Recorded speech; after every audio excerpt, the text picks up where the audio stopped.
Voilà, bonsoir, bienvenue, installez-vous. On va y avoir du sang. Sachez que dans cette émission-là, va y avoir un peu de sang.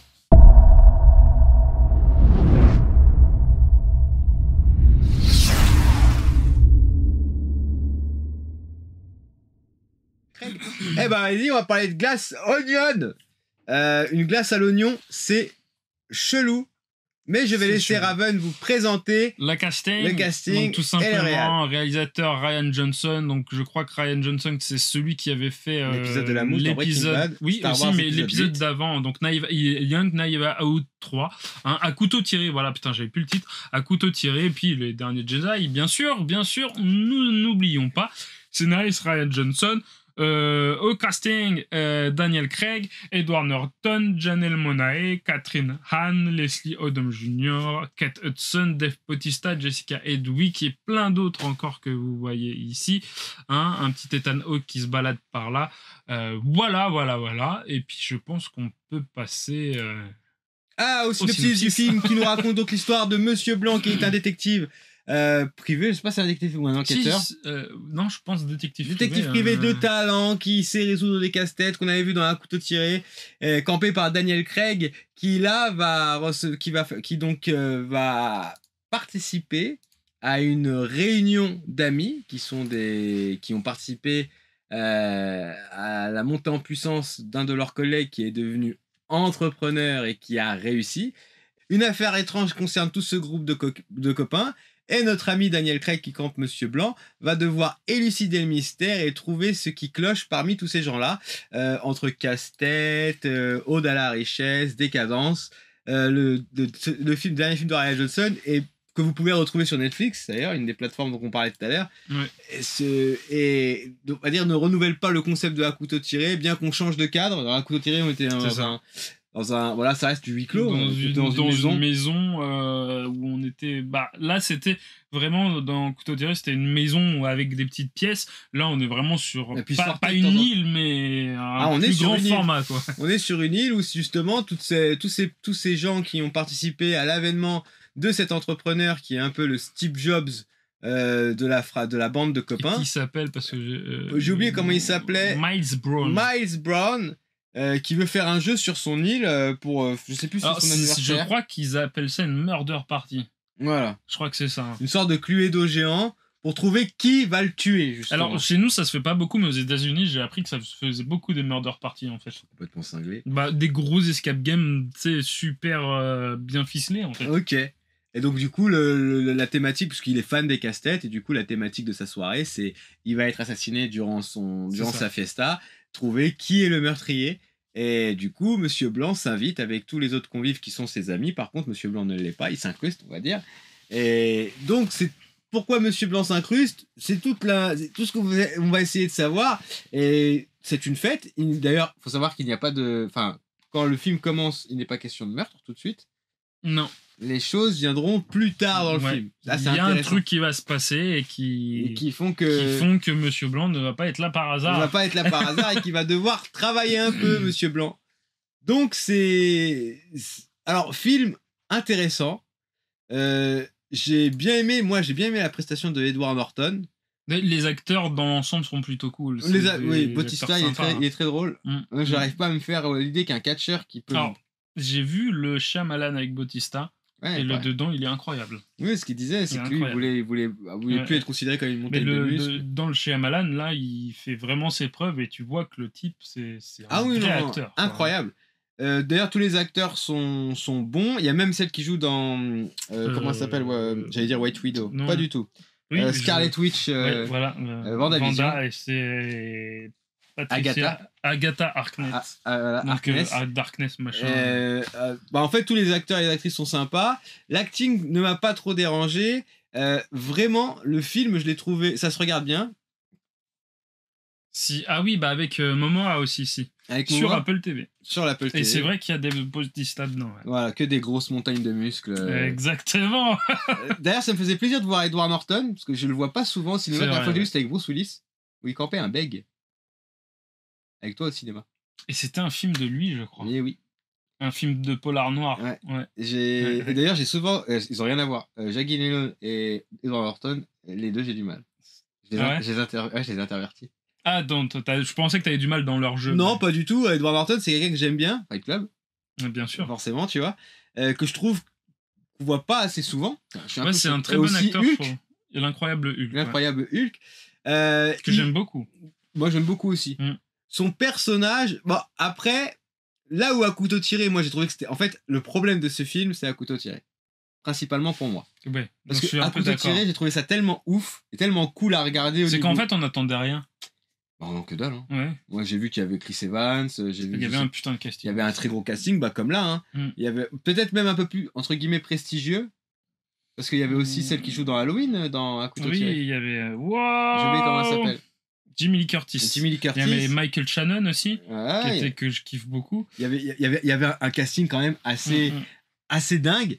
Donc là, on sent quand même qu'il essaye de se réinventer parce que ça se passe juste après le confinement.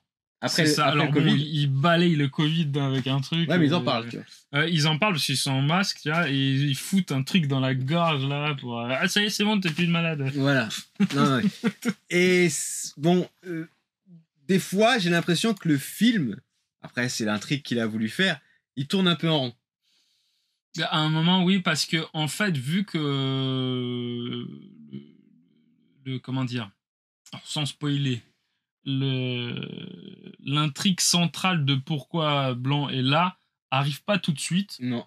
En fait, déjà, tu as toute l'installation des personnages, de l'environnement aussi. Que tu comprends petit à petit aussi. Et puis ça arrive au milieu du film où tu commences... C'est le milieu du film, vraiment, où tu fais... Ah ok, d'accord. Et après, t'as tout le truc de... Pourquoi voilà. En fait, faut expliquer. Il est découpé en 2 parties. C'est ça, ouais. Il est découpé en 2 parties et du coup, je sais pas si ça casse le rythme. En fait, moi, ce qui me dérange, c'est qu'en fait, il y a une information qu'il ne te donne pas, fait exprès, un peu comme dans le premier. Hein. Il y a une information qu'il ne te donne pas, donc en fait, toute la première partie, tu peux pas la deviner.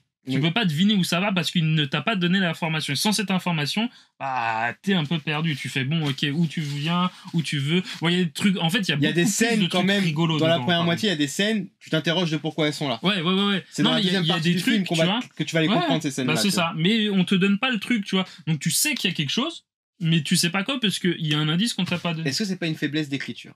Bah, moi, je trouve que oui. Parce que quand on omet de te donner un truc, bah, t'entraînes pas ton spectateur à réfléchir comme... Bah t'as pas envie, surtout. C'est ça. T'as pas envie, c'est-à-dire que tu veux le surprendre, mais en lui... Voilà, c'est comme si tu te donnais un puzzle, j'enlève 2-3 pièces, donc tu vas pas le faire complètement. Et à la fin, tu dis... Donc tu fais ton puzzle, tu dis, ouais, mais là, il me manque des pièces, bah tiens, je te les donne, tu finis. Et c'est dommage, parce que ce qui avait très marché avec James Wan sur Saw, c'est qu'on avait tout sous le nez depuis le départ. Sur Saw, et dès la première image d'un Saw, tu pouvais tout comprendre. Oui. Et c'est ça qui est fort dans l'écriture. Alors, je vais pas critiquer Ryan Johnson parce que je trouve qu'il écrit très bien. Parce que le film n'est pas nul, il est divertissant en soi. Il est beaucoup plus drôle que À couteau tiré, je trouvais. Surtout le truc où... parce qu'en fait, le personnage de Edward Norton fait une murder party, genre super dur à trouver et tout, machin, et il y a Blanc qui arrive. Moi, quand le truc du repas, tu vois... Ah, incroyable. Je trouvais ça très drôle et super cool, tu vois. Mais... tu l'enlèves, ça change rien. Non, ça change rien. En fait, c'est ça le truc. Et c'est ça qui me chiffonne, même si, bon, t'as un truc quand même qui est central. J'ai l'impression alors, comment dire, pas qu'on m'a trahi, mais en mode...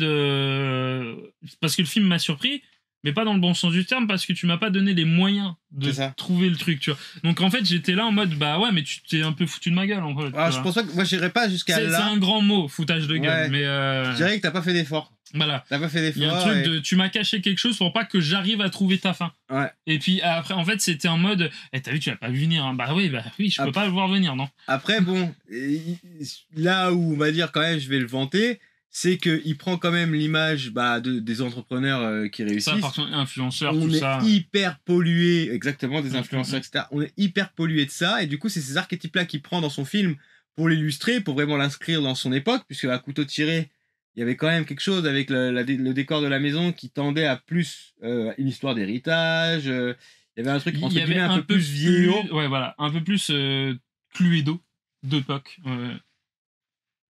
Oui, c'est ça. D'un côté, Ouais, on te ouais, met ouais. des trucs pleine face, tu les vois pas, et de l'autre, on t'empêche de voir des trucs. Ouais, mais le problème, c'est que là, on sait qu'on nous empêche de voir des trucs. C'est ça. Parce qu'à un Ça moment se donné, voit trop, en c'est fait. filmé. Il y a des scènes que tu vas avoir, tu vas te dire pourquoi il y a cette scène-là, là. Tu le sais, même si t'es pas comme mec, quelqu'un comme nous qui regarde 50 films, bah, même si t'as jamais vu de film ou que tu regardes pas beaucoup des films, tu vas voir, il y a des trucs que tu as pas les raccorder, mais tu devines que le Et je pense, réalisateur, ouais, que... et en fait, il te donne des éléments au compte-gouttes pour qu'à la fin ils te disent t'as vu comment c'est bien trouvé, mais limite presque il simplifierait la pensée de Monsieur Leblanc. En fait c'est ça qui est, C'est ça. Qui est ouf avec lui, c'est que Blanc il est trop fort, tu vois, et en Mais fait ça c'est tu, ça. tu le pètes l'élan même du personnage Ouais. principal, et c'est Alors dommage. que dans le premier, Blanc, il y avait cette petite faiblesse de est-ce que vraiment il avait trouvé de base, Oui. tu vois. Mais ouais, mais il y avait ce doute de à un moment, tu vois, tu te dis, tu sais, tu as l'impression qu'il est perdu, mais qu'il arrive à trouver en même temps que toi. Ouais. Alors que là, non. Non. Tu vois. Et c'est ça qui est dommage. Ouais, bah c'est plutôt cool. Bah en fait ça dépend. Je sais pas si t'as vu à couteau tiré, Casta.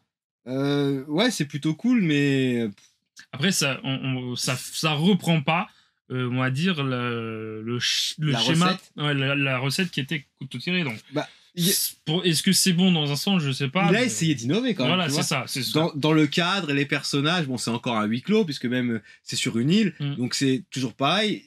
Est-ce que, bon, est-ce qu'il, donc, Monsieur Blanc doit toujours évoluer dans un endroit fermé, comme un Cluedo? Bah, je pense que moi, il a pensé sa série comme des gros Cluedo. Il y aura un troisième, d'après ce que j'ai pu comprendre. Ils l'ont annoncé. Il y aura un troisième, mais peut-être un peu plus d'audace, je sais pas. Ouais, alors que les acteurs sont très bons. Faudra hein, pas continuer, en fait. Moi, j'ai l'impression que j'ai peur que ça va être en mode un film avec des grosses têtes d'affiche, tu vois. Voilà. Et c'est tout. Mais faut pas que ça tombe dans la facilité. Ouais. Ou... Bah vas-y, si tu veux que je l'écrive bien mon film et que tu vois que mon détective il est fort, bah tu vas voir qu'il est trop fort parce que je vais enlever ça, parce que je vais enlever ça, parce que je vais mettre ça, parce que...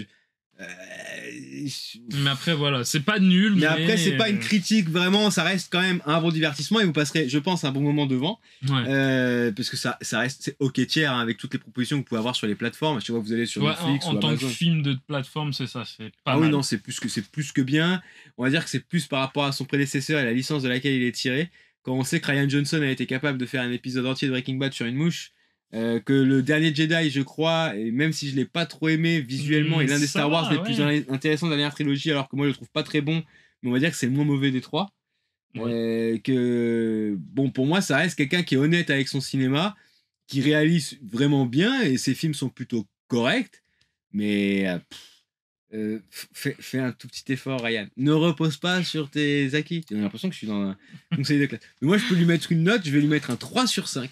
Je veux pas lui mettre un 4. Non, moi, parce que pour moi, 4, c'est vraiment. Tu vois, 4. Il mérite pas. Ah non, bah, il avait pris 5 à couteau tiré. C'est vrai, 5 ouais, il avait pris. Moi, je lui avais mis 5 sur 5. C'est possible que moi aussi. Tellement j'avais kiffé. C'est possible. Mais là, du coup, la surprise étant passée, c'est pas comme John Wick. Ou John Wick, toi, on avait vu le 1. Moi, j'ai pas vu le 1. Non, mais c'est que j'ai vu le 2 et le 2 m'avait tellement choqué et même toi t'es sorti tu m'as dit mais le 2 est incroyable. Et c'est ça qui est bien avec les gens qui reprennent. D'ailleurs pour moi pour l'instant c'est le 2 le meilleur. Ah, moi le 2 moi j'ai préféré au 3. Le 2 est impressionnant. Et déjà pour qui est le 2 c'est que le 1 il avait quand même pas mal marqué les esprits et c'est toute la difficulté quand tu fais un deuxième opus quelle que soit la licence c'est de savoir te réinventer et de redonner aux gens qui ont aimé ton univers quelque chose d'autre où c'est un peu nouveau, ils découvrent quelque chose, le personnage est dans... et en même temps ça les raccroche à ce qu'ils ont aimé dans le premier, mais c'est hyper dur à faire. Donc on t'en veut pas, Ryan Johnson, tu prends quand même un 3 sur 5, c'est cool, et même Raven te met 3, et on espère que tu te reconcentreras sur le 3e trimestre avant l'évaluation finale, et que on pourra te faire passer en terminale, et que tu puisses avoir ton Parcoursup, vraiment. Et Ryan, tu vois, mais tu as les encouragements alors que tu as eu les félicitations au premier trimestre, c'est dommage. C'est dommage. On va passer au film numéro 2 que nous avons vu au cinéma avec Raven, qui est le film Mayday. Et dis-nous, Raven, qui fait Mayday et qui est dans Mayday? Alors, Mayday, c'est réalisé par Jean-François Richet. On va voir vite fait. Ça sonne Frenchy, tout ça. Ça sonne Frenchy. Pourquoi ça sonne Frenchy? Parce que c'est un monsieur qui a réalisé les 2 Mesrine, le remake Assaut sur le Central 13, et Ma Cité va craquer. Mais genre, voilà, c'est lui. Voilà. Et il avait fait Bloodfather avec Mel Gibson. Voilà, que je n'ai pas vu mais qui apparemment est sympathique, et L'Empereur de Paris avec Vincent Cassel qui lui n'est un peu moins bon, on verra pas. On prononce pas le S dans un peu moins pardon. Mesrine. Pardon. Ah, purée, c'est quand même passé 6 l'empereur ans. de Paris était pas fou, mais techniquement, il était assez stylé. Et là, on le retrouve avec un nouveau film américain. Voilà, on en parlera, c'est étrange, mais pourquoi pas. Scénarisé par Charles Cumming et J.P. Davis. Et au casting, on a bien sûr le GG national Gérard Butler, Mike Colter, Yoson Han, Daniela Pineda, Paul Ben Victor, Rémi Adelec et puis plein d'autres parce que c'est des personnages secondaires qu'on n'a pas vraiment. On s'en fout en fait. On s'en fout de ouf. On s'en fout de ouf parce que... Tiens, pardon. Oh, c'est quoi l'histoire de Mayday? J'espère que vous êtes prêts. Gérard Butler, nous on l'a vu dans Greenland et dans quel Greenland film et le truc avec Geostorm. Geostorm. À chaque fois que je vois un film avec Gérard Butler, il fait partie de ces acteurs, quel que soit le personnage qu'il joue, on s'en fout, c'est Gérard Butler. C'est GG. Gérard Butler est pilote de ligne et c'est le soir du Nouvel An.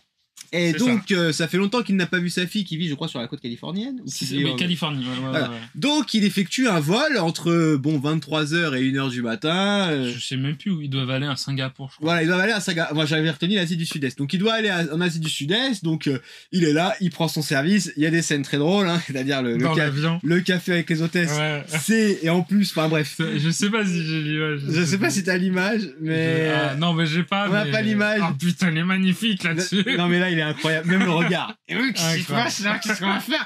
Donc Gérard Butler est un des, donc voilà, ça fait partie des gars qui jouent dans des films d'action, qui aiment jouer dans des films d'action. Et donc il est pilote de ligne et donc juste avant que son avion décolle, il y a un mec du FBI ou des fédéraux qui vient avec, alors je vais l'appeler, merde. Bah attends, tu veux son nom? Luke Cage.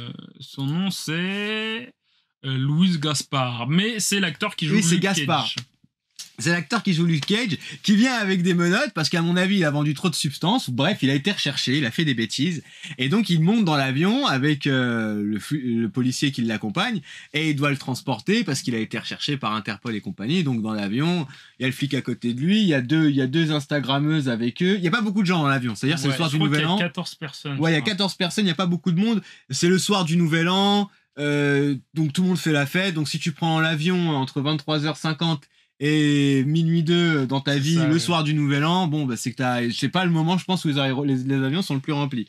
Et alors, il décolle, et il s'avère que sa compagnie aérienne, pour faire des économies, décide de pas lui mettre le plein, et il croise une tempête. En fait, GG consulte la map et dit mais là il y a un orage, est-ce qu'on peut pas changer de chemin? Et le mec lui dit non, vous avez pas assez de plein, on n'a pas mis le plein parce que économie machin et tout. Donc vous êtes obligé de passer par là, au pire vous volerez plus haut. Et donc GG, alors là, tout ce qu'on vous raconte ce n'est que le début du film, hein, c'est les 10 premières minutes. Ouais, je pense que c'est ça. C'est les 10-15 premières minutes. Hein. Donc GG, parce que GG il a fait Geostorm, il a fait Greenland, d'autres films que j'ai pas vu. GG, c'est pas après la fin du monde et un satellite qui déclenche des tempêtes. Il est derrière, il est pilote de ligne, il s'en fout GG, il fonce dans la tempête. Sauf que, la tempête est plus forte que GG. Peut-être que la tempête c'était la tempête Gérard et il le savait pas. Peut-être qu'il aurait su son nom. Bah il se serait dit non, je vais pas. Et là l'avion il fait un atterrissage forcé sur l'île des méchants.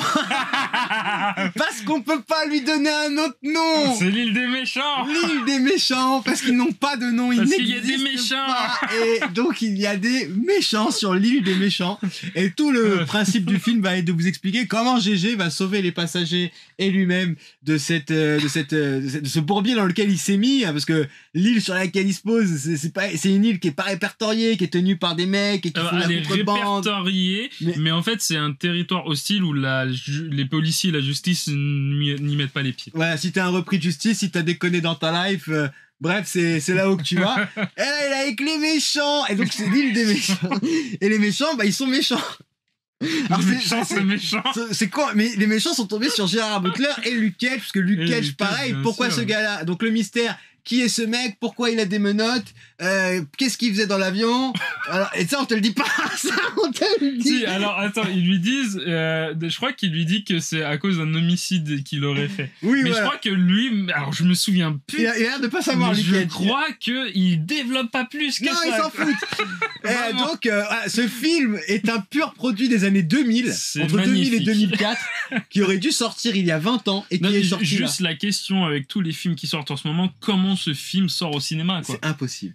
Comment il fait? Même j'ai écouté la critique de Yannick Dahan, même lui il se dit mais comment un produit qui doit être un direct to vidéo Ah oui, ça c'est fait pour sortir ça, au c'est du cinéma, direct quoi. to Comment il DVD. a fait, quoi? Tu ne peux pas sortir ce film-là au cinéma parce que Mais c'est vraiment. c'est- On était en 2004. c'est un film de série B, il avait quoi. 12 ans, j'en avais 15. C'est C'est exactement ça qu'on a regardé. Et c'est ça. Alors c'est fun. Moi j'ai beaucoup aimé. il a beaucoup aimé. J'ai Tu peux beaucoup montrer la aimé. photo où il allait. Et ouais, j'ai beaucoup. Alors faut savoir que GG dans le film. Regarde ce regard. Il est trop beau.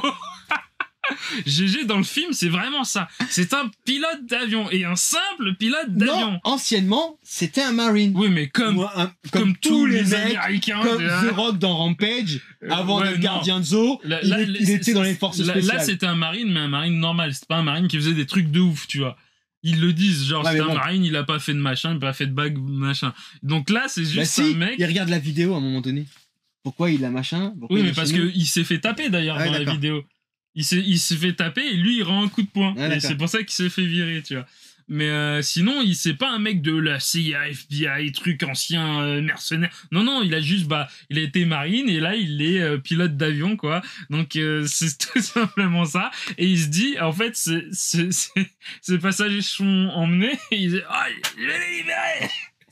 Non, mais. Et hop, avec Luke Cage, il prend un flingue et voilà, là, c'est la scène où il y a la première baston avec GG et un méchant.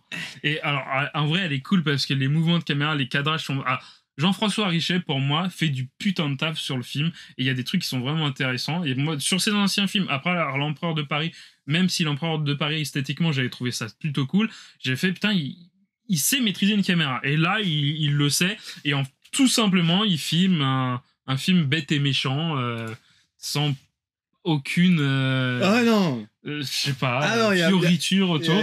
Il y a vraiment. Ça va d'un point A à un point B et ça te ment pas sur la marchandise, quoi. Alors, moi, ce que je lui reproche le film, je le vois trop tard.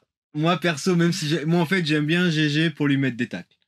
Parce que, ouais. Après, là, on peut c'est un mettre peu, des tacles, entre mais, guillemets, ma tête de turc mais comme Tom Cruise, tu vois, c'est dégueu. En fait, par rapport à tout le paysage cinématographique qu'on a en ce moment, ça fait du bien de voir un truc comme ça qui se prend pas la tête, qui est décomplexé. C'est débile. Et un GG, c'est Gérard Butler, en fait, qui fait du Gérard Butler, tout simplement. C'est débile. Et c'est cool, c'est cool.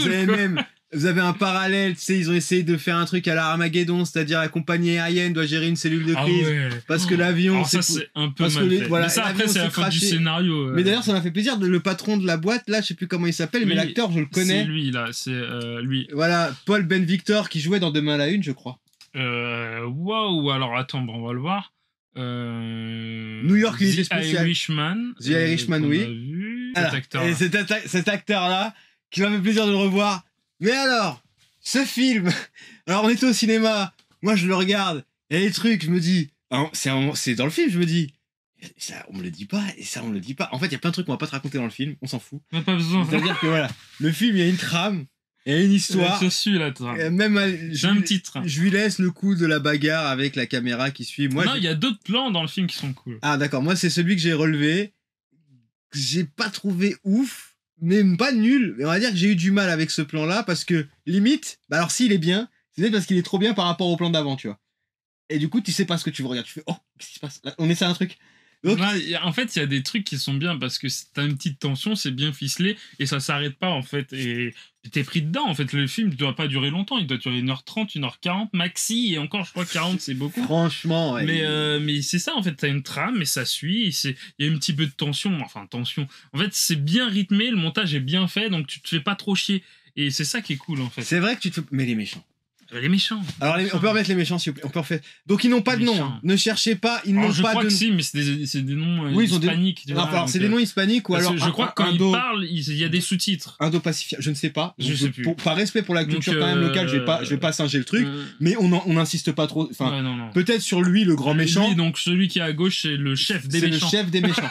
C'est vraiment les méchants, quoi. C'est les méchants. Ils sont là, ils sont méchants. Alors, les méchants, qu'est-ce qu'on peut dire? Ça fait penser aux méchants de True Lies ou Last Action Heroes. De ces films de l'époque. Vraiment, c'est. Enfin, oui et non, parce que même des True Lies et tout ça, c'était un peu plus bossé. Là, t'as une tête. Donc... bof, hein, c'était des rebeux qui criaient. Ouais, mais je crois que t'avais une tête vraiment, comment dire, charismatique. Je crois enfin, dans mon Ouais. souvenir, ça fait longtemps que je l'ai pas vu, hein. Mais dans mon souvenir, il y avait quand même une tête charismatique, un peu comme à Die Hard, tu vois. Enfin, quoi, Die Hard, non, c'était un autre délire encore. Une journée de merde. Ouais, journée de merde. Ouais. Mais bon, lui, à gauche, est charismatique, mais voilà, quoi. Non, en vrai, moi, j'aime bien ce film. Mais oui, alors, c'est-à-dire que c'est un film, il marche avec ton affect. Moi, c'est pas que je suis pas fan de ces films-là. Aujourd'hui, je ne sais pas. Tu vois, c'est ça qui est bien chez toi que t'as gardé, moi que j'ai pu. Je ne sais pas si je pourrais conserver du plaisir, le même plaisir que j'avais plus jeune à regarder ces films-là. Parce que pour moi, c'était. Ah, je me rappelle quand on allait à Carré Sénart quand on était Oui, tout petit. oui. Et Mais oui. quand on regardait Mais- les bandes annonces, notamment celles des Chroniques de Riddick, tu vois, on était estomaqué de ce qu'on regardait. Et on était moi, quand j'ai vu Armageddon au collège, parce que mes parents m'ont mis pas au Armageddon, cinéma, incroyable. et quand j'ai vu Armageddon avec les stores baissés du collège du Montois dégueulasse, là, Putain. dans le noir, sur une télé grande comme ça, j'avais l'impression d'être vraiment avec le sac sur la table à regarder, et cette dame qui nous bombarde. Moi, ça m'a fait décoller, moi, Armageddon. Ouais, c'est génial. Le pacte des loups et tous ces trucs. Aujourd'hui, alors, je vais même pas mettre le pacte des loups là, je vais plus le mettre dans le truc divertissement, entertainment. Je trouve peut-être qu'il ne va pas assez loin.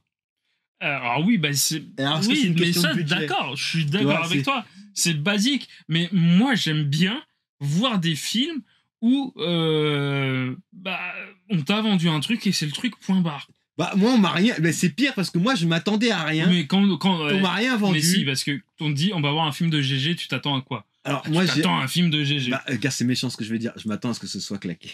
Mais alors là, en vrai, Mais il du a coup- raison parce que Green, c'était quoi? Greenland lui. et Geostorm, c'était un peu claqué. Donc, mais là, moi, c'est entre mi-claqué, mi-bien. Parce que tu prends du plaisir à regarder. Enfin, pour moi, en tout cas, c'était divertissant. J'ai pris du plaisir à regarder. Je suis sorti, j'avais la banane. Je dis, mais Mais oui! c'est le plus Mais important. oui! Alors que moi, j'étais. Bah, c'est marrant, c'est drôle, tu vois, mais. Je suis pas mitigé parce que ce serait triste de le descendre. En plus, Ça, tu voulais plus, quoi. Mais je comprends ça, je comprends tout à fait. Ouais, mais c'est Gérard Butler. Parce que je crois que dedans. Limite, je me sentirais bizarre le jour où il me décevra pas. Tu sais, c'est un peu comme quelqu'un, Ouais. tu t'attends rien de lui, puis un jour il te surprend en bien et tu te dis. Alors, moi, il m'a pas surpris là, mais il m'a fait plaisir. Tu vois, il m'a pas surpris parce que le film n'est pas surprenant du début à la fin. Tu sais ce qui va se passer, mais à un moment ils sont dans la jungle et t'as merde, j'ai eu plus son nom, le Renoir, putain, Gaspard. Gaspard, ouais, voilà, c'est ça. Je voulais, putain, c'est un nom français. Bref, c'est pas grave. Gaspard qui dit, en fait, il va avec Gérard Butler pour aller chercher quelque chose. Et bon, c'est un criminel, donc il dit, bon, bah, si tu t'enfuis, c'est pas grave, je m'en bats les couilles. Et il parle et tout, machin. Et je sais plus ce qu'il dit. Et à un moment, il se retourne et il est plus là. Et genre, Gérard Butler, il se retourne, il fait, ah, bon, bah. Et il continue, tu vois. Genre, il en a rien à foutre. Et peut-être quelques minutes après, il revient, genre, en mode, Avec tu sais des pas armes. ce qu'il a fait, ouais, voilà, Avec- tu sais pas ce qu'il a fait, tu sais pas où il était. Genre, en mode, ouais, salut, c'est moi. Il y a des trucs un peu what the fuck dans ce film. Honnêtement, Oh, franchement, putain. je sais pas quelle note je lui mettrais. Il y a des trucs. Je sais que quand on va au cinéma avec Raven pour voir ce genre de truc, c'est quand même coolos. Parce que c'est vraiment. Déjà, juste dire on va au cinéma pour voir ce genre de truc, pour moi, déjà, c'est genre un exploit. Parce que ce genre de film-là n'existe plus au Du- cinéma. Mais c'est- Et c'est ça qui me. C'est un film tu des vois. années 2000, mais en 2023. Ouais, on l'a et vu le mois Moi, c'est ça qui me mois fait dernier. plaisir, tu vois. C'est qu'il y a encore des gens qui n'essayent pas de faire des trucs de multivers, qui n'essayent pas de faire des trucs faussement intelligents et qui font des trucs juste pour faire des trucs drôles Ouais, ou mais fun, tu le vois. problème, c'est que, en fait, sans parler des trucs faussement intelligents, etc., t'as eu Batman The Dark Knight. En fait, t'as eu tellement de. Enfin, je dis Batman The Dark Knight, t'as eu tellement de propositions cinématographiques ces 20 dernières années, parce que je pense qu'au niveau de la Ouais, proposition qu'on mais a eue bon. entre 2003 et 2023, elle est plus large qu'entre 1983 et 2003, tu vois. Oh, bah oui, bien Tu sûr, vois, oui, oui. c'est-à-dire que les technologies ont changé, les acteurs, tout s'est étoffé, il y a eu le streaming, etc. Donc forcément que ces films-là, en fait, dans les années, c'est pareil, c'est des périodes et c'est un cycle. Enfin, c'est pas un cycle, c'est un cheminement. Et c'est vrai que voir ce genre de film-là maintenant, C'est tu vas au une, cinéma, c'est une anomalie, tout simplement. mais j'ai pas passé une mauvaise soirée parce que être avec lui, en C'est plus drôle. sort, je lui dis, oh là là, limite, je te dis, je serais En plus, choqué. j'ai senti le fait de. Mais c'est pas Il possible. se fout de ma gueule. Et puis moi, j'étais là en mode. Mais j'ai trop bien, c'est génial. Ah, ouais, il y a des trucs. J'ai pas dormi. Non, parce que tu peux pas. En fait, le montage et le rythme du film fait que Non, mais t'étais même, tout le temps. j'étais un peu... Mais la scène du café, on peut la spoil. Bah, c'est au début, de toute façon. Ouais, c'est une scène de merde. Parce qu'en plus, on n'a pas dit, mais il prend du temps au début pour faire genre c'est réel que Gerard Butler c'est un pilote de ligne. Mais oui, ça et dure t'as tous 15 les minutes. mécanistes, t'as tous les machins de quand ils rentrent dans l'avion, ils parle accueillent avec son les gens, copilote. ils accueillent, ils font C'est ta le femme, check ouais, de c'est ma machin, meuf. et il arrive, il y a des hôtesses. Et les hôtesses sont là, il dit bonjour machin, bonjour truc, il a un café et il se met comme ça avec les 3 ou 4 hôtesses, c'est le commandant de bord. Et il y a le mec qui est avec ses menottes au fond. Et puis les 3-4 hôtesses sont un peu inquiètes. Elles lui disent qu'est-ce qu'il a fait. Alors GG doit le savoir, ou je sais plus si on lui dit. Je crois qu'il lui a dit. On lui dit, ouais. Et lui, il est là avec son café, avec son mug. Il boit, il regarde dans le fond. Sa tête de Gérard Butler. Ouais, il fait exactement cette tête-là. Il boit son truc dans son mug, il regarde et dit moi, on en sait mieux, ce sera. Et les 4 pauvres petites hôtesses qui sont inquiètes, mais heureusement, il y a GG. Après, il y a des morts dans le film, elles sont violentes. Hein. Ouais, les morts sont un peu violentes. Mais GG est incroyable. Mais c'est juste pour ça, c'est incroyable. Écoute, tu veux le noter là?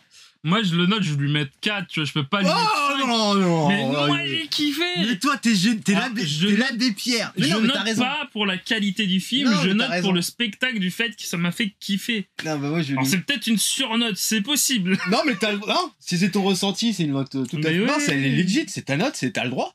Moi, je vais lui mettre 2. Mais je vais pas lui mettre 2. Moi, j'ai hésité à lui mettre 3. Mais 3... Mais je comprends tout à fait. Quand je mets la moyenne à un film... Parce que pour moi, dès que je te donne la moyenne, c'est presque pour inciter ceux qui nous regardent à... si tu veux le voir, vois-le. Alors que si t'es pas GG... Ouais, voilà. Attention, c'est pour des spectateurs avertis. Alors, par contre, si je suis subjectif, je lui mets 3. Vraiment, parce que même s'il y a des trucs qui m'ont fait chier dans le film, quand même, le coup, rien que pour la scène du café, les 4 petites hôtesses inquiètes, c'est incroyable de voir qu'on peut se faire un film comme ça, où tout est dans le mec. En plus, tu vois... la masculinité, appuyée, c'est GG. Du début à la fin. Vraiment, comme tu dis, il se prend des torgnoles sur son truc comme ça. Oui, il se prend des petites patates. Il est coudé, il y a 2 ou 3 meufs elles sont 3, les petites hôtesses, et elles sont pas bien, elles sont toutes jeunes, elles savent pas, et puis lui, il est comme ça avec sa barbe pas rasée. Alors déjà, un commandant de bord qui est pas rasé, alors soit t'as une belle barbe, soit, mais t'as pas le truc de 3 jours, mais GG il s'en fout, parce que quand son PDG lui a dit tu te rases, il l'a pris par la crâne, il lui a mis un coup de boule. Donc, en tous les cas, si vous voulez avoir un peu de nostalgie et voir un film des années 2005, 2000 en 2023. Voilà, en 2023, si vous voulez faire un petit retour dans le passé, vous avez Mayday. Voilà, Mayday qui est cool. Qui est cool quand même, moi j'ai mis 2, mais c'est vraiment... Voilà, c'est pour un... Voilà, comme on dit, c'est comme pour ceux qui se tapent tous les Van Damme ou les... Ah, mince, j'ai oublié. Ou les Steven Seagal, tu vois, les Steven Seagal. Là, c'est GG. Donc, si vous êtes adepte de ce cinéma-là, bah... J'aime bien Léonidas, oui, bien sûr. Je l'ai pas vu. Bah, c'est 300. Franchement, honnêtement, Casta, je pense que toi, tu serais client de ce truc. Ça peut être cool. Et bon, si jamais vous nous regardez en Jamaïque, vous sortez dans son système, vous avez de l'herbe folle, vous fumez, vous regardez, à mon avis, ça peut être très très drôle. Hein. On rappelle que l'usage de drogue est interdit dans votre réalité. Voilà. Mais c'est vrai que c'est très rigolo à regarder. Et là, on va passer au dernier film. Une chose sérieuse. Qu'on a vu en VO, parce qu'il n'était pas très bien distribué. C'est vrai qu'il n'y avait pas énormément de séances. Non, mais je vais laisser Ravan nous parler de Marlowe. Brando. Non, pas vraiment. Oh là, c'est un tolard, lui. T'as vu sa gueule? Oh là, c'est lui le réalisateur. Oh ouais. Il est allé en prison, lui. C'est pas bien. Neil Jordan, j'ai pas du tout regardé qui c'était, à vrai dire. Donc c'est lui qui a fait Greta, la série Borgias, Byzantium, je ne connais même pas. Odin, Avif, Avif, c'est un film avec Bradley Cooper, je crois. Non, pas du tout. Je dis poster, pas du tout. Voilà, donc. Ok, Prémonition, Butcher Boy, ok. Entretien avec un vampire, d'accord. Crying Game aussi, donc c'était plus à l'époque où il faisait des trucs... Ok. Donc, ouais, ça va. C'est un bon réal, ouais. Mais il avait pas, sur sa photo de classe, il était pas dans la bonne 4e, il était pas content. Donc, d'après le personnage créé par Raymond Chandler, parce que Marlowe est un personnage de roman, et il a déjà été dans pas mal de films, j'ai vu qu'il y avait plein de films, alors, la plupart je les ai pas vus, mais c'était des vieux films. Scénariste William Monahan, d'après l'œuvre de Benjamin Blake et John Bonville, parce que ça vient de ce livre-là, Le Retour de Philippe Marlowe, La blonde aux yeux noirs. Voilà, c'est adapté de ce roman-là. C'est avec Liam Neeson, Diane Kruger, Jessica Lange, Adewale Akintoye Agbaje. Pour les intimes, le gros mastoc qu'il y avait dans Lost. Colm Meaney, Daniela. Oui, c'est lui. Il a un petit peu vieilli, on va dire. Ah ouais, je l'ai pas reconnu. Daniela Melchior, Alan Cumming, Danny Huston et plein d'autres. Un petit Yann Hart qui se trimballe ici. Voilà. Alors, c'est un film Marlowe, un film noir. Je crois qu'on peut les appeler comme ça. Polar noir. Alors, les polars noirs, c'est connu. Vous avez le détective qui est comme ça dans son bureau. Et d'ailleurs, le film n'y échappe pas. C'est la scène d'introduction. Le détective qui est comme ça. Voilà, exactement. Parce que c'est Liam Neeson. Parce que vous savez qu'à la BDR, on a une passion pour Liam Neeson. Oui. Liam Neeson est un monument pour nous du cinéma. D'ailleurs, il a dit qu'il ne voulait plus rejouer dans Star Wars. Et parce qu'il trouve que les séries diluent la saga, elles lui enlèvent son mystère. C'est ce qu'il a dit. Alors, est-ce que vraiment... Je suis très content de lui. Je suis très fier. Et bref, donc vous connaissez les détectives qui sont comme ça avec leur chapeau au bord de la fenêtre. Et une cigarette. Puis arrive une blonde de 25-30 ans, là c'est Claire, qui arrive et qui lui dit « Je viens vous voir. » Vous savez, avec les gants là. « Je viens vous voir parce que voilà, elle a un problème et elle vient voir le détective. Le détective... un peu bourru. Alors là, il a pas une gueule cassée, il a pas une voix trop grave. Mais il est quand même un peu vieux. Il est un peu vieux. Il a du background. Et d'ailleurs, le film joue là-dessus, sur le fait que c'est un vieil homme. Et elle lui explique, donc l'intrigue du film se pose sur j'ai un mari et j'ai un amant et mon amant a disparu. Et j'aimerais que vous le retrouviez. Voilà. Et là, le film se lance avec Liam Neeson. Ça se passe à Los Angeles, je crois. Los Angeles 1939. Los Angeles. À l'ombre des projecteurs, Hollywood cache les pires secrets. Et d'ailleurs, tu vois, maintenant que tu m'as montré la filmographie du réalisateur, je comprends pourquoi c'est un amoureux du cinéma. Parce que le film, la thématique du film, elle est subtile. Et je pense que même, il y a... Je sais pas si... subtil, je sais pas. Écoute, moi, c'est vraiment vers la fin où il y a tout le déclenchement de la résolution de l'intrigue. Parce qu'au début, j'entends que ça parle des productions. Ça parle des productions. Alors, est-ce qu'il y a une critique sur la production actuelle? Tu vois? Ah oui, sûrement. Le sous-texte du film, peut-être. Alors, visuellement... Sûrement, parce que par rapport à sa mère, justement, donc cette actrice-là, par rapport à ce personnage-là, qui est très bon, il y a une d'ailleurs. critique. Qui est très, très bon. Ouais. Parce que bon, voilà, il y a pas la décadence, mais grosso modo, vous avez Hollywood, vous avez une histoire d'argent blanchi, vous avez une histoire de drogue. On se doute que derrière toutes ces lumières, toutes ces strass, ces paillettes, il y a des trucs chelous. Et Liam Neeson va devoir... alors, c'est rare de voir... Alors, moi, je lui dis, avant qu'on aille au cinéma, je lui dis, mais j'espère que sa femme et sa fille sont mortes. Parce que souvent, dans un film, on l'a toujours dit dans la BDR, il y a un drame familial que connaît directement Liam Neeson et il veut y remédier. Et là, étrangement, il n'y a pas de drame familial, mais il n'y a pas de femme. Il n'y a pas de femme. Il n'y a pas d'enfant. Et à un moment, il est tenté par la chair et il refuse. Il refuse parce que trop vieux. Alors. Et il propose une danse. C'est ça.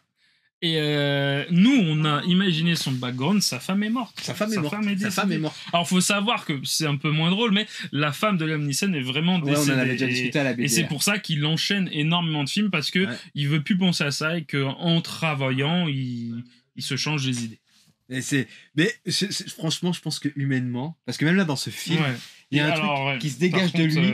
Et c'est vrai qu'on a rarement vu un Liam Neeson comme ça. Ouais, et en plus, il n'y a pas le délire de je cours, c'est comme dans le film où il courait, il était essoufflé, je sais plus lequel. Quand il court, c'est en hors champ parce que je pense qu'il doit avoir du mal. Mais même quand il se tape, c'est un peu en hors champ. Quand il se tape, c'est un peu hors champ, mais ça reste. Par contre, il lance des patates. Il lance des vraies patates. Visuellement, les costumes et les décors. Impeccable. Alors, j'ai vu apparemment sur une interview que c'était l'enfer de tout retransmettre. C'était un taf de ouf. Combien de fois je me le suis dit quand on regardait. Il y a des prises de vue larges. Il y a des rues gros, de Los Angeles. Des gros bâtiments, des grosses rues et tout. Tu fais, mais waouh! Comment ils ont fait? On voit des trucs qui sont en CGI quand même. Oui. Mais il y a des décors vraiment en dur où tu dis vraiment, les mecs, ils ont taffé pour faire une rétrospective de l'époque avec tous les costumes, les gadgets, les machins, les trucs. Et les décors sont. Tout le film, la production du film est vraiment super cool. Pour moi, c'est une réussite à 100%. Au niveau visuel, c'est immersif complètement. Le fait de l'avoir vu en VO, c'est pas plus mal. Alors, ça m'a fait chelou. Ça fait bizarre, c'est vrai qu'on Liam Neeson, on le voit pas souvent en VO. Mais c'est vrai quand même que tu t'attaches à une voix. Ouais. Et c'est vrai que ça m'a fait bizarre de... Oh non, Ivan. Et c'était son anniversaire au mois de janvier à lui et à son papa. Joyeux anniversaire à vous deux. J'espère que vous allez bien. Ça nous fait plaisir de t'avoir parmi nous, Ivan. Et oui, tu vois, c'est vrai que ce film, il est beau de ouf. Et j'ai trouvé très beau. Est-ce que je l'ai trouvé long? Moi, j'ai trouvé un peu long. Il y a des moments où il y a des ventres mous. Il est un peu lent parce que c'est comment dire, une enquête. Donc, il y a des trucs d'enquête où ils font que parler et tout machin. Et bon, bah, on va pas dire que c'est pas le meilleur scénario des films d'enquête, quoi. Bah non, et puis il y a pas la voix off. Et c'est étrange. Vrai, putain, ouais. Il manque une voix off. Dans les films comme ça, il y a des voix off. Ouais. Elle est arrivée ce soir. Voilà, exactement. Tu te rappelles ce qu'on avait fait avec la BDR? Mais c'est vrai qu'il n'y a pas de voix off. Il n'y a pas de voix off et je pense que ça manque. Peut-être la narration du film, tu vois, vu que c'est centré que sur le personnage de Liam Neeson et que tu suis le fil. Le problème, c'est que le scénario est pas super. Alors, bon, il y a un truc. Mais en fait, tu il vois est long, vite. 2 heures. Ouais, il dure 2 heures, il est pas mal. Parce qu'il y a beaucoup de choses dedans. Quand même. Par contre, il y a énormément d'éléments, tu vois, même si des fois il y a des ventres mous. Il y a beaucoup de personnages aussi. Hein. Puis on le voit sur l'affiche. Et puis des personnages avec des acteurs. L'affiche, par contre, regarde là. Cool, l'affiche, je la trouve impeccable parce que c'est typiquement les affiches que tu aurais eu à l'époque. Un peu le même délire. Bon, non, mais tu vois, les films dont je te parle des années 70, avec cette. Parce que je pense qu'ils ont repris. Alors, moi, je les ai pas vus, mais ils ont repris les films, on va dire, le style des films Marlowe qu'il y avait avant. Oui. C'est vrai que j'ai vu quelques affiches, c'est des vieux films, hein, des vieux films. Donc, ils ont repris ce délire-là, je pense. Mais il y a des personnages dedans qui sont super cool, quoi. Le chauffeur, quoi. Le chauffeur, il est incroyable. Il arrive tard dans le film. Ouais, mais il est cool. Mais la manière dont il est écrit, les personnages sont franchement, je les trouve très bien écrits. Non, il y a tous les personnages, tout qui marche bien, qui s'imbrique bien. Après, c'est vrai que le scénario, bah, ça laisse à désirer. Après, il y a le truc, comme tu dis, que ça parle du cinéma. Je trouve c'est avec des gros sabots, bah, tu comprends que ça parle du cinéma et tout. Mais voilà, moi, je trouve pas ça fin. Mais peut-être pas fin, mais en fait, tout est tellement. Les décors sont beaux. Les acteurs sont bons, l'écriture des personnages est bien foutue.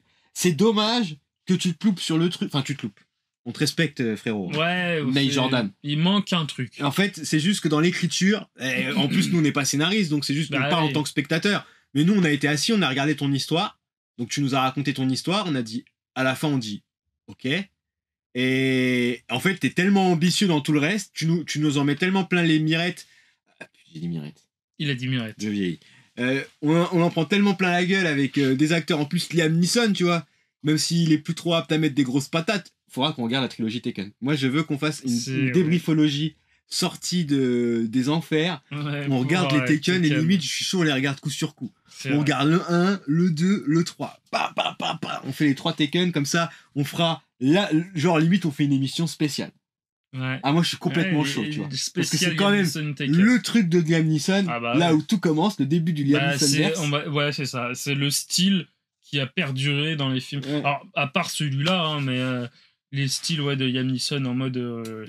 Quoi qu'il fout des patates là-dedans, mais c'est un peu moins le style de tous les films qu'on a vus de Liam Neeson. Parce que je crois qu'on en a pas raté beaucoup. Il y en a un sur Canal Plus qu'on n'a pas vu. Ouais, qu'on va voir prochainement. Il faudrait qu'on voit, mais sinon je pense qu'on l'a déjà tous vu. On en a vu beaucoup de Liam Neeson. Moi j'en ai vu énormément. Avec toi, je sais pas. Tous ceux que j'ai vus, je les ai vus avec toi. Ouais. Mais c'est vrai que quand tu regardes les décors, les costumes, l'écriture des personnages, les acteurs, tout est ouf. Tout est ouf. Cool, et limite, bien, le scénario, il est à la traîne derrière. Et c'est triste. Ça, parce que ton scénario.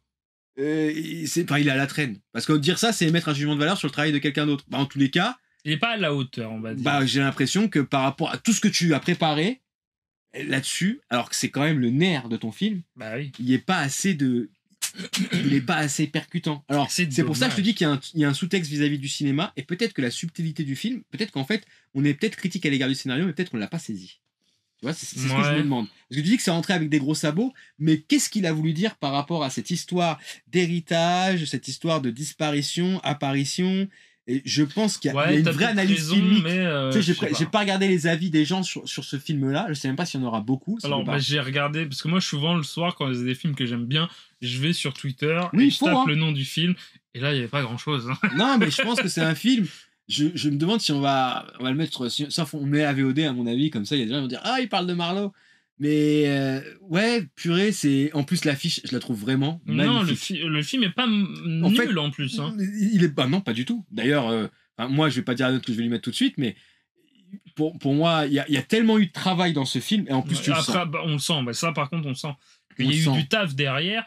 que de toute façon, Liam Neeson, c'est un acteur qui est comment dire, il, ah, il est investi, on le sent. Je sais pas, il y a juste un truc qui fonctionne pas dedans, mais ça gâche pas le film parce qu'il y a des trucs quand même dedans qui sont vraiment cool, tu vois. Genre, bah, moi, je trouve que la fin, elle est vraiment bien, tu vois. J'aime bien la fin, comment c'est amené et tout, avec la résolution, plus, on va dire, la petite scène de fin après des personnages. Ah oui, c'est vrai que la fin est en 2 temps. Ouais. J'aime beaucoup, moi. Et il fait une sorte, il y a une sorte de... Ouais, t'as la résolution du conflit, on va dire, la résolution de l'enquête. Tout simplement, et après, t'as encore... T'as une épilogue. Voilà, une sorte d'épilogue, c'est une sorte d'épilogue qui se passe avec une... et qui est vraiment... Et j'aime beaucoup. Et d'ailleurs, même au niveau de la temporalité de certaines choses, par exemple, les personnes afrodescendantes, on n'en voit pas beaucoup dans le film, et le peu qu'on voit, elles sont à des postes... celui qui nettoie le parking, etc. Ils ont pas des... ou alors celui qui... Enfin, ils ont ils servent. Oui, il y a des Mexicains et c'est des hommes à tout faire. Ouais, c'est des hommes de main. Donc, il y a des trucs... En plus, au début, c'est tellement prometteur, je me dis, putain, quand on va partir? Parce que, en plus, il y a des trucs un peu gore dans le film, hein, quand même, qu'on voit pas, mais... Ah, la scène... Enfin bref, je vais pas raconter en live, mais... Ça m'a pas choqué, moi. Moi, ça m'a pas choqué, mais j'ai dit, ah oui, il arrête comme ça. C'est en plus au début si, du je crois film. Que... Si, ça y est, je vois ce que tu... Parce que tu t'es caché les yeux à ce moment-là, oui. je crois. Bah oui, tu connais, tu connais le personnage. Ouais, mais c'était pas ouf, mais ouais. Voilà, donc il y a... En plus, il y a la musique. C'est ouf. Toute l'ambiance, tout est retranscrit. C'est incroyable. On rentre dedans facilement, et ben l'histoire... Ouais, comme tu l'as très bien dit, pas à la hauteur. Bah c'est ça. Mais par contre, je suis sûr que ce gars-là, Nate Jordan, il a grandi avec ce genre de film. C'est sûr. Il a une fascination pour parce que pour être un réalisateur et mettre autant d'argent, d'énergie, la distribution, bon, en France, nous on l'a en VO, mais je sais pas comment ça se passe aux États-Unis. J'espère vraiment qu'il marchera, parce que à défaut d'avoir eu le scénario qui aurait fait que ce film aurait été une masterclass, tu vois, vraiment. Et bah à défaut d'avoir eu pour moi un scénario qui m'aurait limite, qui m'aurait choqué, je m'attendais un peu à un truc à c'est ça du coup, putain. Fait, moi quand il commence à parler, alors je spoil pas, mais quand il tourne autour du club, tu vois, j'allais me dire il va y avoir mais non, ça décolle jamais, tu vois. Ouais. Et c'est là où je me suis dit, putain, merde. À quel moment il et même à la fin, ça déconne un peu, tu te dis en fait, la résolution, elle est pas nulle, mais elle est attendue et il y a pas de waouh. Non. Tu vois. Alors, c'est vrai que maintenant on est dans une ère où genre quand on regarde des films, on fait des waouh. C'est ça qu'on... Mais là il y en a pas. Un peu comme Avatar, en vrai, Avatar 2, il y a pas de waouh non plus. Et c'est vrai que le Avatar 2, moi je le critique pas, mais il y a beaucoup de gens qui critiquent le scénario. Bah ouais, on est tellement habitué à un style de scénario que en fait, c'est quand tu regardes plein de films, plein de séries, et qu'arrive à un moment donné, tu sais, peut-être le truc le plus facile que tu demandes à ton cerveau quand t'es devant ça, c'est d'être surpris. C'est ça. Et c'est d'être surpris. Vu que t'es habitué. La surprise peut venir d'ailleurs. Le chapeauté, par exemple. Oui. La surprise, toi, t'es parti en éclaireur, parce que tu l'as vu au mois de décembre. C'est vrai, ouais. Donc, toi, t'es parti en éclaireur, t'as vu la dinguerie avant même qu'on en parle sur les réseaux. Donc, toi, t'as été surpris, non pas par le scénario ou quoi aux caisses, il y a eu une surprise. C'est-à-dire qu'en fait, il y a des choses. En fait, on voit tellement que t'as un cheminement qui fait que tu sais comment ça va se passer, et que tu arrives à anticiper des choses, mais quand tu te fais avoir à ce jeu-là, et que le mec en face est plus malin, limite t'es admiratif, parce que c'est exactement ce que ton cerveau réclame, en fait. Et là-dessus, malheureusement, je trouve, à titre personnel, que le travail n'a malheureusement pas été fait. Il aurait pu nous surprendre par d'autres aspects. On a été agréablement touché par la colorimétrie. C'est ça. En fait, c'est pas une surprise où quand tu vois, tu fais waouh, c'est une surprise sur le long terme. Où en fait à la fin tu y repenses, tu dis mais c'est vrai que c'était putain de pas mal bossé en fait. Et puis l'ambiance, les décors, les acteurs, c'est vrai que Liam Neeson dedans, je l'ai rarement vu comme ça en fait. C'est plein de trucs comme ça où à la fin du film, quand tu commences à réfléchir, tu dis mais c'est vrai qu'il y avait ce petit truc qui fait que j'ai un peu kiffé quand même. Ouais. Mais voilà, tu me parles de romans noirs, voilà. Après, moi, je suis pas un super adepte de romans, tu sais, polar noir, tout ça. Je suis pas un grand. Moi, je suis pas un grand adepte, mais avec Sin City. Ah, c'est autre chose. Non, mais tu vois, avec Sin City, parce que c'est vraiment par Sin City que je découvre l'univers. Et moi, parce que moi, j'ai jamais été fan de Dick Tracy. Je sais que je regardais sur les générations 4 PC que j'avais quand j'étais petit, il y avait un jeu Dick Tracy en pixel art, très mignon. Oui. Je regardais beaucoup la jaquette du jeu parce qu'elle me plaisait beaucoup. Et je dirais que cette histoire de mec en anorak qui sort avec sa clope, qui est dans un lampadaire, il pleut, il fait comme Ouais, c'est ça, ça, avec ouais. son machin. Ouais. Il a son indique et tout. Faut se salir les mains dans ces cas-là, et machin. Et tu sais, il y a toujours une fille qui s'appelle Dolly, qui boit Ouais, un dans un truc bar, comme ça, qui ouais. sert des verres. Il a une aventure avec la serveuse. Tu sais, il y a une sorte. En fait, c'est même par le biais des dessins animés que je regardais quand on était petit. Parce que finalement, ça a beaucoup Bah, parce marqué. que, en fait, La culture américaine est marquée Ouais, par ça. le Tu vois. polar, c'est un truc qui est très vieux, qui a, comme tu dis, qui a marqué toute la pop culture et qui a été parodié, remixé. Tu Rockstar vois, donc, fait un jeu sur lequel ils ont Oui, travaillé elle est taquet dessus. Elle est noire, qui est pas mauvais. En qui est plus. pas mauvais et que beaucoup de gens. Bon, il y a des gens qui l'ont rejeté, mais elle est noire. Il y avait un travail qui était fait au niveau des personnages, de l'ambiance. Donc il y a quelque chose aux États-Unis qui est. Je pense qu'aux États-Unis, parce que ça nous vient des États-Unis, ça. Ouais. Donc je pense qu'il y a quelque chose par rapport à ça. Enfin, je Peut-être pense, aussi. hein, mais- Allez, vas-y, on va lui laisser. Moi, je lui laisse ça. Peut-être que je n'ai pas saisi tout parce que je viens pas de là-bas. Et peut-être que la manière dont il a Non, raconté c'est son récit, pas- peut-être que c'est comme ça qu'on les raconte. Peut-être que c'est un polar typique américain et qu'il a respecté Alors, tous les ça, codes par contre, ouais, je pense et que que oui. nous, on est passé à côté parce que nous, on les a pas. Et c'est pas Je impossible. pense que c'est un polar typique, et comme tu dis, le réalisateur a dû baigner dedans. Et un truc, il voulait faire un polar typique que comme il regardait quand il était jeune, peut-être. Et ça se trouve qu'il a respecté le cahier des charges et que bah, nous, on dit ouais, le scénario, bah, peut-être parce que, bah, encore une fois, le regard américain, ces enfoirés, quand ils nous envoient un film et qu'on fait oh Michael Bay, c'est à cause de lui. Et Hein. c'est à cause de tout ce qu'on a vu du cinéma américain moderne qu'on n'arrive peut-être pas à comprendre le cinéma américain originel. Mais c'est ce qui est ouf, moi, comme il dit, les années 20-40, moi j'aime C'est glam. beaucoup en fait cette époque-là, j'adore cette époque. Bon, pendant longtemps, je me disais, oh, j'aurais aimé vivre là-haut. En réfléchissant, je me suis dit, bon, en fait, pas ouf, tu vois, mais j'adore le truc des costards, l'ambiance, tu vois, la musique, tout Ah ça, oui. j'aime beaucoup. Il y a un truc assez sympa. Après, bah voilà, le polar noir, c'est pas non plus un truc de fou, mais je sais pas. Tu sais, il y a tout un packaging qui fait que normalement j'aurais dû kiffer, mais il manque un truc. Ouais, il manque quelque chose. Il manque un truc. Bah, je pense qu'on peut le noter. Ouais. Moi, je vais lui mettre un 3 sur 5 quand même. Moi, je lui mets la moyenne. Je vous encourage à aller Moi, le je voir. peux pas, ne serait-ce non, que je peux pour- pas mettre moins, je Tu- peux pas. C'est pas possible. Donc ouais, après 4 c'est beaucoup. Ah non, 4, je peux pas. 4, je peux pas parce que, encore une fois, 4. En fait, c'est moi que- je le mets 4, mais parce que j'ai de l'affinité pour Liam Neeson. Ah bah Tu dans ce vois cas-là, ce que je Liam veux dire Neeson sur 5. Ouais, voilà. Mais non, mais non. On peut tricher comme ça pour plein de films. Liam Neeson sur scène. Ouais, il faut qu'elle existe. Mais non, mais en fait. En fait, il faut qu'il y ait un Liam Neeson sur 5, il faut que sa femme meure. Ou... Ouais, là, sa femme, elle est. On dit pas directement On ne qu'elle te le est dit morte, pas. donc. On te le dit pas.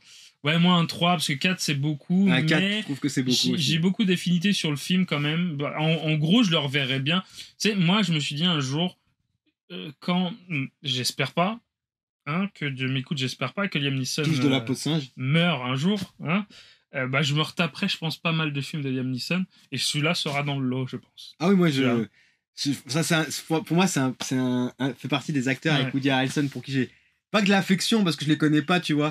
Mais que ouais, j'aime bien c'est voir ça. à l'écran C'est parce que, que, leurs ouais, personnages, voilà. ce qu'ils incarnent, Tu les connais pas, c'est pas tes potes, mais parce qu'ils dégagent, un bah, truc t'as envie sympa, d'être tu leur dis, pote, ouais, tu c'est vois. comme si c'est les mecs qui te racontent une histoire en soirée. Genre, c'est pas un mec avec qui tu traînes, mais tu sais que quand on en a connu des mecs comme ça. Oui, Quand non, on mais- allait au bang et tout, il y avait des mecs qui venaient, bah, on traînait pas avec eux, mais on savait que le temps de la soirée où ils étaient là, ils allaient faire leur truc. C'était cool. leur personnalité qui Ouais. nous plaisait, on était contents, on leur disait au revoir, et même certains on les a plus jamais revus, mais du temps où ils étaient là, où on était avec eux pendant la soirée, bah c'est un peu pareil avec ces acteurs-là. Bah il prend 3 sur 5 parce que ça reste quand même un gros travail de la part des équipes qui ont bossé sur les décors, enfin vraiment tout est fait pour que ce film soit beau et bien retranscrit. Alors est-ce que c'est nous qui sommes passés à côté du propos parce qu'on n'a pas la culture américaine? Peut-être aussi. Et, ou est-ce que finalement, peut-être que le réalisateur a voulu écrire son film comme ça et peut-être que nous sommes soit trop exigeants, soit peut-être qu'on en demande trop aussi, parce que contrairement à GG, bah, on s'attendait à quelque chose pour ce film. Mais en tous les cas, voilà, les débriefings, c'est fini. Je crois que c'est le plus long.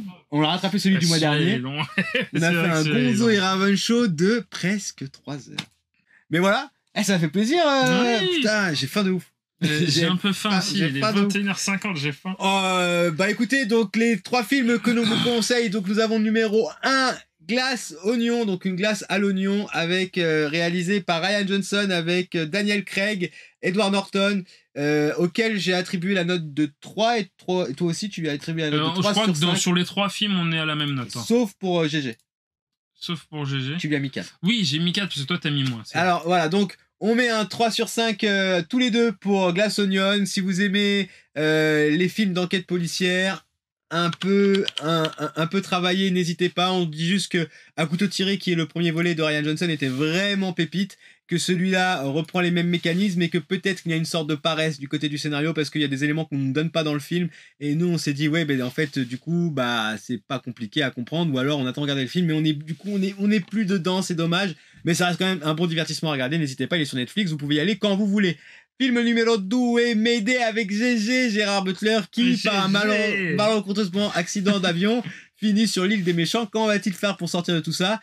Film hautement sympathique qui a beaucoup plu à Raven, parce que c'est un film qui va d'un point A à un point B. Qui aura une petite Madeleine de Proust. Une Madeleine de Proust qui vous fera revivre l'effervescence qu'on pouvait connaître des films d'action des années 2000 à 2005, auquel lui a attribué la note de 4 sur 5. Pour ma part, j'aime beaucoup GG, et justement, je vais voir GG pour lui mettre des sales notes. Donc GG, tu prends un 2 sur 5. Reviens-nous, encore pire. En plus, il va y avoir un Greenland 2, et ça, tu peux compter sur nous pour aller le voir. Ça va être incroyable. Inch'Allah.